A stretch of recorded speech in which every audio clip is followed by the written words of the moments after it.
చదువుకోవాలనే తపన ఉంటే ఎంతటి ఆటంకానైనా జయిస్తారు కొందరు. అన్ని అనుకూలంగా సమకూర్చినా కొంతమంది చదవలేక తల్లిదండ్రులను ఇబ్బందులకు గురి చేస్తుంటారు. కానీ ఈ అమ్మాయి గురించి తెలిసిన వారు మాత్రం చదువుకోవాలనే తపన ఉంటే దేన్నైనా జయిస్తారనడానికి ఉదాహరణగా చెబుతున్నారు. ఇంతకీ ఎవరు ఆ అమ్మాయి అనేగా మీ సందేహం? అయితే అది తెలియాలంటే ఈ న్యూస్ చూడాల్సిందే. జగిత్యాల జిల్లా కోరుట్ల పట్టణంలోని మార్కెట్ రోడ్లో అల్లం కూరగాయలు అమ్ముతూ కనిపిస్తున్న ఇతని పేరు కృష్ణ. పక్కనే కూర్చున్న ఆ చిన్నారి పేరు శ్రీప్రియ.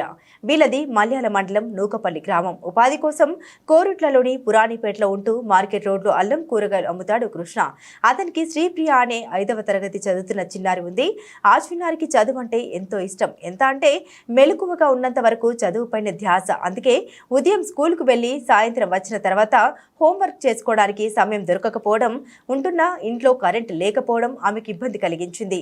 అందుకే స్కూల్ నుండి వచ్చాక తన తండ్రి కూరగాయల అమ్మాయి వద్దకు వెళ్లి పక్కనే కూర్చుండి ఆ చీకట్లో తండ్రి వద్ద ఉన్న సెల్ ఫోన్ వెలుగులో హోంవర్క్ చేసుకుంటుంది. ఇలా ప్రతిరోజు రావడం, హోంవర్క్ చేసుకుని ఇంటికి వెళ్లేసరికి రాత్రి 10 కావడంతో తిని పడుకుంటుందట.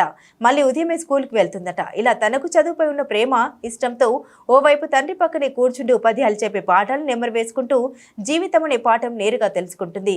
అస్తమానం స్నాప్లు, సోషల్ మీడియా అంటూ తల్లిదండ్రులు ఇబ్బంది పెట్టే ఈ రోజుల్లో తనకు చదువు అంటే ఎంత ఇష్టమో తెలిపేందుకు అహర్నిశలు కష్టపడుతున్న ఈ చిన్నారిని చూసి ఎంతో మంది స్ఫూర్తి పొందాల్సిన అవసరం ఎంతైనా ఉందని పలువురు చిన్నారిని ప్రశంసిస్తూ ఉన్నారు.